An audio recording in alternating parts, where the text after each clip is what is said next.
So thank you very much for being here. It's a pleasure to be here, and I want to thank again for this opportunity, Patricia. As she said, my name is Fred Linardi, and I'm going to share some experience with you about teaching creative writing. Before that, I'd like to present myself and some things I've done. I'm a journalist and a writer, and now I'm taking PhD in creative writing. I'm a professor in creative writing, and as a writer, I have several memoirs written by families who hired me to do so. So there are books in some houses and private libraries. But I have this 11 Estreias that is going around you guys, which is my first commercial book, and it tells a story about the first Brazilian clown who joined Cirque du Soleil, and she was also my teacher. That's called 11 Estreias, that in English it would be something like 11 premieres. Before talking about my teaching experience, I can't ignore a coincidence between my first nonfiction book and the fact that I'm here in Frankfurt, because then it comes this slide number 2. Because one of the opening scenes of the book takes place here in Frankfurt when Gabriela Argento was on tour with Cirque du Soleil and experienced a situation that completely changed everything she had imagined for her for the next years. I'd like to read a little piece of this chapter. So this is her, Gabriela Argento, in the character for that play, a Maluna. The character was called Mainha, which is a Brazilian influence. Okay, so there it goes, a little piece of the chapter. In the middle of the season in Amsterdam, the Russian clown did not renew his contract, leaving the show and giving away to a German clown. Gabriela's new partner encouraged her to bring more of herself, not just the amazing splits she knew how to do. Her riding with short, quick movements of her little feet while her head darted back and forth. At incredible speed, disheveling her reddish wig with colored bows became even more frantic. Her new scene partner urged her, "Do more of this, more, great." Gabriela was convinced of the fact she was bringing up. That week, as usual, they did one show on Tuesday, one on Wednesday, 2 on Thursday, 2 more on Friday, 3 on Saturday, and we're going to the last 2 of them on Sunday. The last show of that sequence would be the 5th in less than 32 hours. That's when she opened a split and felt a pop on the right side of her bottom. The crack locked her nerves and her back while Mainha listened to the applause. No one, including Gabriela, worried much about it, and she just excluded the leg opening from the act and continued with the presentations, waiting for the pain to go away, little by little. Weeks later, when they arrived in Frankfurt, everything was still under control. The horse race, with the head-clumpsing movements, would always make everyone laugh. For Gabriela, the pace was so vertiginous that she had to do it with her eyes closed. On stage, Mainha repeated in the most radical and energetic way possible. Her experience guaranteed her safety and conscience in accidental falls. If there is one thing Gabriela knows, it is to fall down.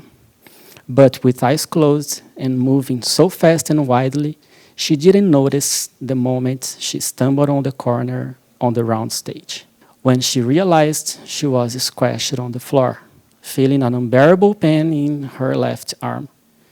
She got to her feet, still confused, raising her forearm to her chest and checking the instant swelling bag that appeared around her arm, noticeable even under the long sleeve of her dress. She looked at the audience and changed her invented and incomprehensible theatrical language to English. "Oops, I think I broke my arm, because it wasn't like that. And also because it hurts so bad." It took her scene partner a few seconds to understand what was going on. For the first time in his life, he couldn't quickly identify whether something that happened in a scene was true or staged. Above the audience and behind the stage, the technical team communicated using walkie-talkies and asking the same question. In the attached tent, which serves as a dressing room, the rest of the troupe watched the scenes on the television, which reproduced the show in real time. The doubt persisted due to a simple detail. The clown didn't perform an elementary code for situations like that. At Cirque du Soleil, if an artist on a stage feels at risk or is really wounded in a way that makes it impossible for them to continue with the act, they stop what they are doing and raise their arms at the height of their face in the shape of an X. At that moment, the sound equipment is interrupted, the service lights come on, and the support staff enters the stage to do what is needed. Gabriela didn't do that sign. The clown remained on the stage. But isn't that why you come to the circus too? To see the artists taking real risks? For me, today the show is over. But you guys stay there because there are still amazing things to come. Taking a better look at her arm and listening to the statements, everyone understood that it was indeed an accident. Her clown partner remained in his position, attentive to Mainha, who was still playing the scenic game with the audience, until she turned to him and called him to rescue her. Riding with his broom, he gave his arm to her like a noble knight. She, with the dignity of a wounded maiden, supported herself with her good arm, and so they went towards the bottom of the tarp, where everyone, including the physiotherapist, was anxiously waiting. Well, before writing this book, I had taken a specialization course in literary journalism and had acquired years of experience in writing family memoirs, as I said. After writing and editing a few books, my business partner and I also developed workshops for those who wanted to write their own stories or the stories of people they knew. This was the beginning of the workshops offered today, which combine the genuine desire to tell stories with a deeper knowledge of writing techniques. As a professor of nonfiction narratives, I've had some insights from recurring events in the classroom. Now, it's worth remembering that each of these texts, whether biographical or autobiographical, come with common and specific challenges. In both cases, though, if we intend to write prose with a literary direction, we must narrate what we experience, exploring the details. Our raw material is the life that has already flowed into flesh, bone, blood, senses, feelings, and memories. It is the motivation that brings students to a nonfiction narrative workshop. It is the life we observe and the life we share with the reader. To do so, I establish some agreements and keep my focus on certain points to ensure that the classes flow naturally and with excellence. So I'm going to share some of them with you. So in the first agreement, considering the writing materials, there is a primary deal I like to make with my students, which is what we say here stays here. It's not much about the writing content itself and the respect we need to give to our original text that must be kept safe before being published. It is about all the stuff that is shared during the discussion and the writing activities. We will be dealing with literature, but before that, with biographical material, including memories of all kinds, from the funniest to possibly the most unpleasant, or traumatic, or simply embarrassing to those who share them. As a professor, I point out it's not a group therapy where the table becomes a great couch. No, this is not the purpose of the meetings. On the other hand, since it is a literary creation workshop that involves real lives, we cannot deprive ourselves of the ideas and memories that appear. And it will not be fruitful either if students cannot share their stories.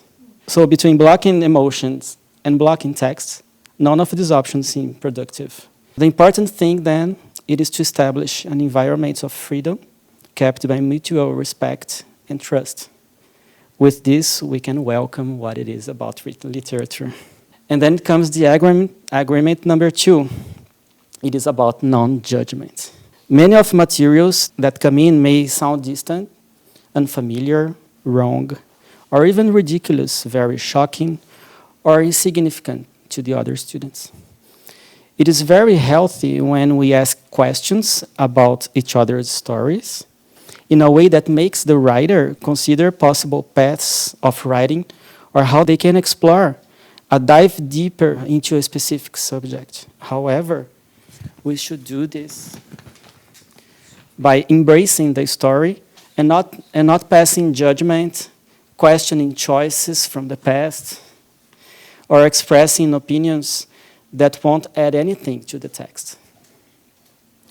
So up to this point, we've dealt with aspects that promote the creation of an environment, like Luis brought to us, of trust and respect, allowing students to feel comfortable sharing their stories and their writing. There is some points of attention. Point number one that I keep in mind is making sure the stories shared won't be abandoned during the writing activities. Because oftentimes, after providing a prompt, pieces of writing full of potential emerge.